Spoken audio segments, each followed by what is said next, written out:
What's up guys? Welcome or welcome back. If you're new to my channel, my name is Caroline and I'm so glad you're joining me today. Today I have a little bit of a shorter, quicker video for you guys. It's a little bit of a precursor to Vlogmas, but before we hop in, make sure to hit the like and subscribe button so you know when I post, and you can check out my other videos. I always really appreciate your support. Today we're going to be talking about my top 5 reads of 2025 so far, why I've loved them, and why you should read them, and if they're going to stay the same for Vlogmas. So one of my videos planned for Vlogmas, which is going to be taking place day 1 through the 12th of December, so the 1st to the 12th of December, we will be doing Vlogmas on Caroline V Reads, which I'm so excited for. This will be my very first Bookmas Vlogmas. And one of the things is I want to see if the top 5 books that I show you in this video can stay the same to the video you guys see during Bookmas. And if you've watched my other videos, you would know that I hand out 5 stars like they are hotcakes. Like I am just handing them out all the time. Is that a toxic trait? Maybe in the book community, but I give out 5 stars a lot. I don't read because I'm looking for grammatically correct writing or the most flowery, beautiful writing. I'm looking for a book that makes me feel something, that transports me and makes me feel connected to something other than the world I'm living in right now, if that makes any sense. Like I go to books to escape the real world because this shit sucks, like not gonna lie. But I go to books and I escape. That is my peace, and so that's what I look for in books, and a lot of books bring me that. So 5 stars for you, 5 stars for you, 5 stars for you. Anyway, so today we are going to be talking about my top 5 of 2025 so far. Now, you're going to be asking, Caroline, how did you pick a top 5? It took me a minute, but we are here and I have it, I think. At number 5, I don't physically own this one. This one is actually, no, I think it is out. I'm pretty sure it's out already, but I got sent the ARC for this book, and that is Love at First Sighting by Mallory Marlowe. The only romance to make this list. Romance has really fallen out for me as a genre. I'm not as into it. There's a few core authors that I love. Hazel Jacks, Sarah Adams, Allie Hazelwood, those 3, and Sarah Kate. Those 4 I can always count on. But other than that, romance has really not been hitting for me. So I haven't been picking it up as much, but I got sent this one, and I'm a little bit of like, not a geek, not a nerd, but I just like unique things. I love having weird conversations with people and picking their brain for what they believe and what they think about life. And one of the things I love talking to people about is conspiracy theories, specifically regarding like space and extraterrestrial life. Me and my husband, we both love talking about that stuff. So when I saw that this book was coming out, I asked for it and I got sent the book, and I literally have nothing bad to say about this book. If you like romance, but you're like, I just wish it wasn't all the exact same, the same plot lines, the same characters, the same tropes. Me too, sister, and this is the book for you. This one is about a influencer. She is just like a typical lifestyle influencer. Typically, she focuses on like fitness, and she's doing an ad for a leggings company, an athletic wear company, showing off their leggings. So she's like going on this hike. She's live streaming, showing off this outfit, and she starts to see this weird thing following her in the sky, and she thinks it's a UFO. But then it crashes and she loses track of it. And she's like, did y'all see that? Did y'all see that? Or am I just crazy? And she literally thinks she's going crazy. And then this man starts following her. And he is actually working for basically what the government equivalent of like, I don't know, the FBI for space is. Like they're the people that are quieting conspiracy theories, sweeping things under the rug. If we see things flying around and then we lose track of it, where does it go kind of thing? He's the guy cleaning it up. So he is following her because she has alleged proof of a UFO. And at first she's like, dude, you're creepy. What are you doing? But y'all know it turns into something else. And it is a perfect mix of mystery and romance and sci-fi. And how often can you say that? Like, that is just, I've got to pick up the other book, because the other one is called Love and Other Conspiracies. Are you kidding me? I just cannot find this book anywhere near where I live, and I live in a city. I live in Houston. So, like, I don't understand, but I can't find that book anywhere. I need to look online for it because I need to read it. And then I saw there's a third one coming out, probably next year. And Mallory Marlowe, you have been added to my favorite romance author list. I love everything you have done. It is magnificent. Go check it out if you think that's something you would like. It's also not super spicy. There isn't a lot of explicit scenes in it. It's just a goofy, unique rom-com mixed with mystery and sci-fi. Okay, on to number 4. Number 4 is Society of Lies by Lauren Ling Brown. This is a dark academia thriller, and you need to pick it up right now. Right now, I'm going to have the link to the Amazon or wherever the author prefers you buy their book from. All of these books will be linked because you need to go buy them and read them and let me know what you think of them, because I need to talk about this book. Why is this book not more talked about? If you like The Pact by Sharon Bolton, or I would even say In Your Dreams I Hold a Knife, I would pick up this one. This is just, it's such a good story. Basically, you're following a sister who is grown up. She's an adult, and her younger sister, who is in college, has been unalived. And she goes back to look for her sister. I believe it's set at Princeton. Yes, I'll never remember which school this is in, but it's in Princeton. And basically, in the fictional world, Princeton had secret societies way back in the day, and this sister that's still alive was in a secret society in Princeton, but she thinks that the society has been shut down because of its bad behavior, and the school shut it down while she was still in the organization. So then her sister goes to Princeton. The sister's like, this is awesome. We'll both be Princeton alums. This is great. Doesn't think anything twice because she's like, the society's shut down. Her sister gets unalived, and she finds out that her sister has been in the same society she has. So red flags are going up all around town for this girl. She is like, that is not good. If she was in this society, something bad happened, and we got to figure it out. And we figure it out. And it was really great. This is a debut novel for this author, and I cannot wait to see what else she comes out with.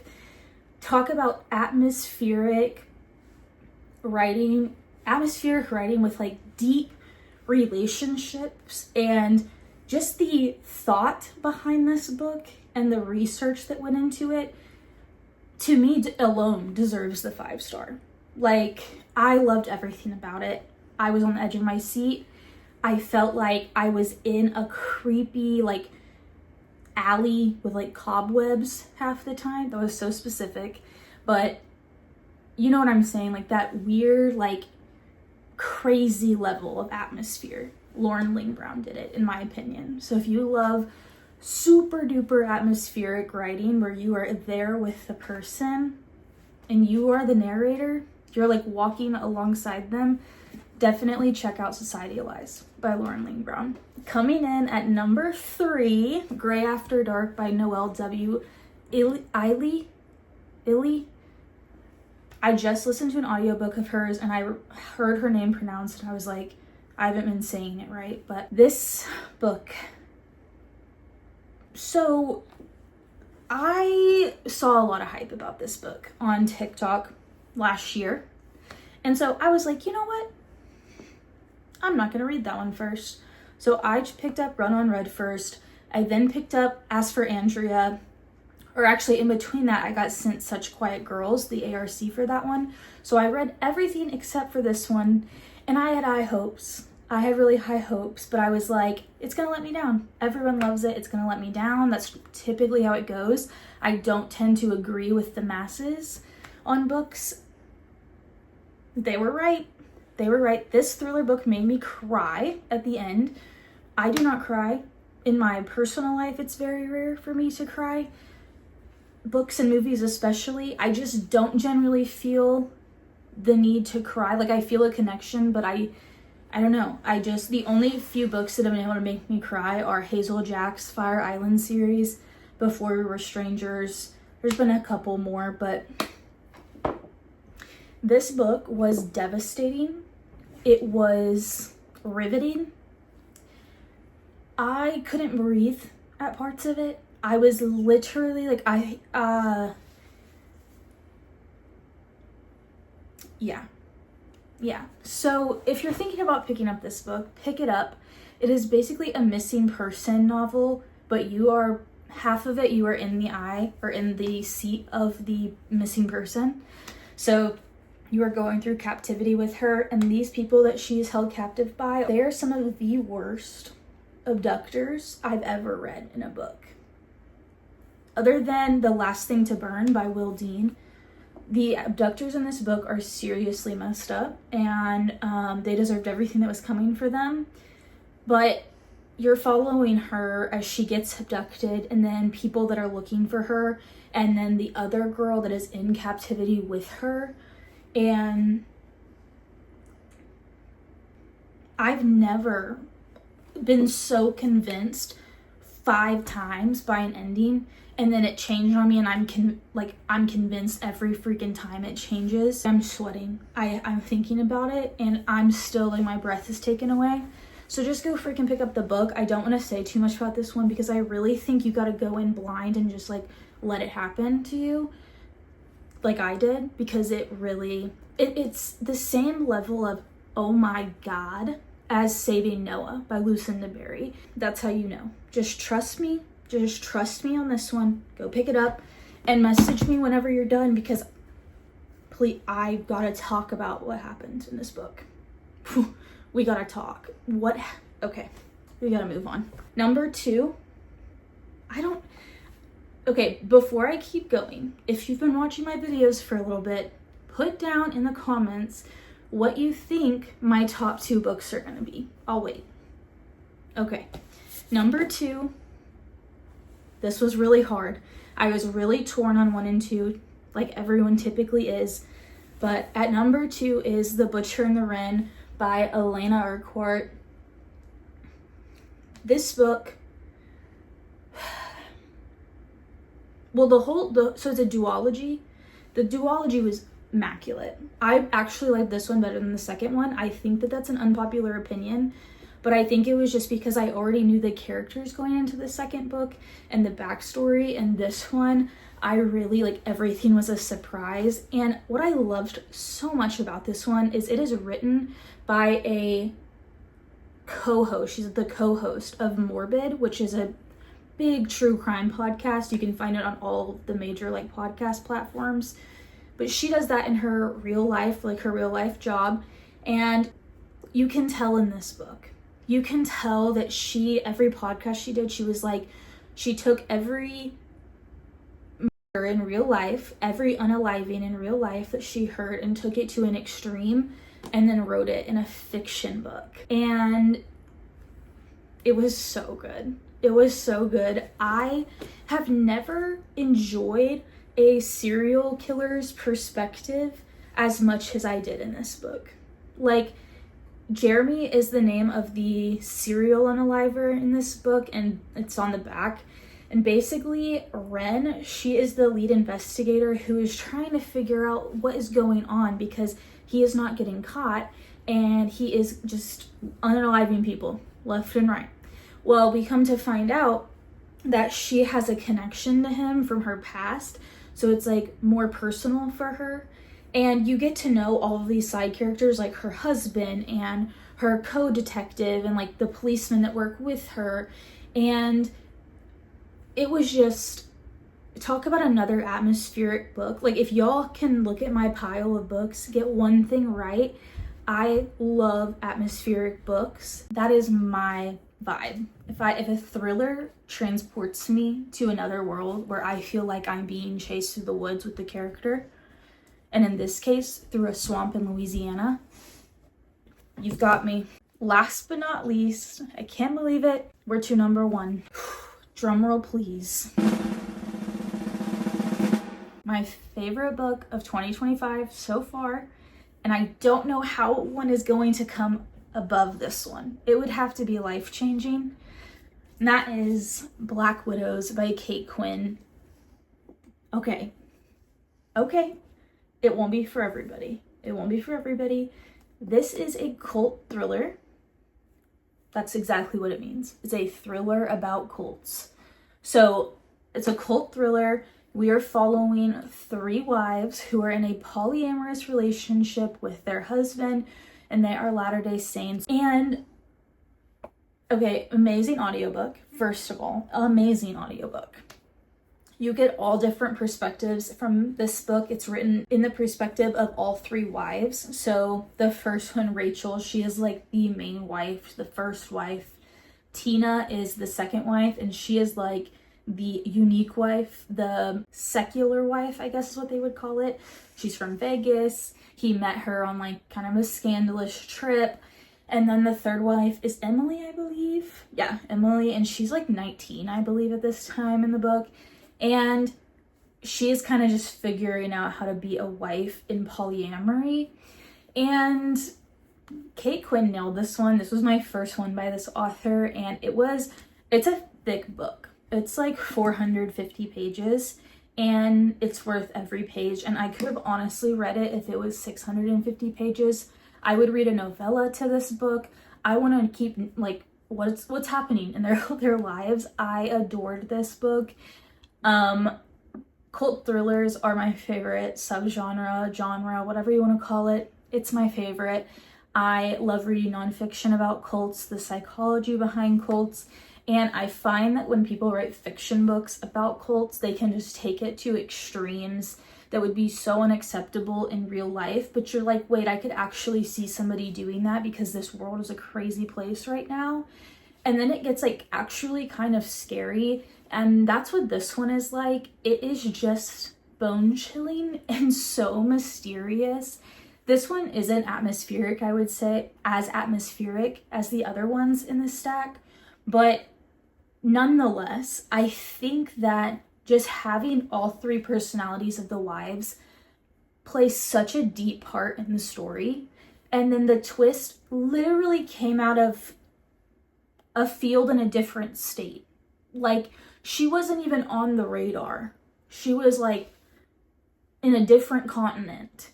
And then I was just like, okay, like, why did you have to do me like that? Like, what?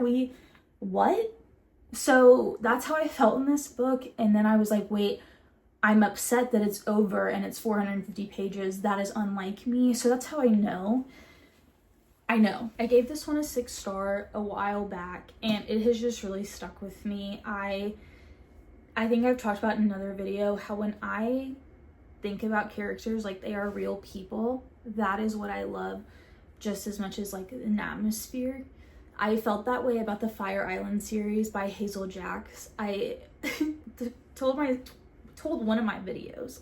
in one of my videos that I thought about Reagan and Penn afterwards, like they were real people just out walking around, and I could look them up on Google and like catch up with them on their life, like they were influencers and their words on paper. It was the same way with this book. I would think about legitimately going to YouTube and looking up like a true crime documentary on this, and I would think about it in my car, and then I'd be like, Caroline, you're delusional. So it's a book. So that's how I really know that it is just going to live probably in my life forever, just like the Fire Island series and I Will Find You by Harlan Coben. I would consider that my Roman Empire of all time. Those are the books that I would take to an island with me if I was on a deserted island. Those are the books that I would run into a burning building to save. I love Black Widows, I Will Find You, and the Fire Island series by Hazel Jacks. And this one will just go down in infamy forever. I'm going to reread it, I hope, every year and keep tabbing it and annotating it. And I would 100,000% Even if cold thrillers aren't your thing, just try this one out. It is extremely fast-paced. It will transport you to another world, and you will be rooting for all three wives in the end. And I promise it will pay off. That concludes my top 5 of 2025 so far, and we will be seeing in early to mid-December if all 5 of these books stayed the same. Will I read and will I find a better book than some of these in this stack? And can I find a better one than Black Widows? I doubt it. I doubt it. Let me know if y'all think any of these books are going to change, and let me know if there's any 5-star reads from y'all that you have read this year that I should pick up to try and beat out some of these books by that bookmas video. Anyway, thank you for stopping by, sitting down and hanging out with me today. I had a great time talking to you guys about my top 5 reads of 2025 so far. Before you go, make sure to hit the like and subscribe button so you can stick around, we can chat, and you can check out more of my videos. And I will see you in the next one. Bye.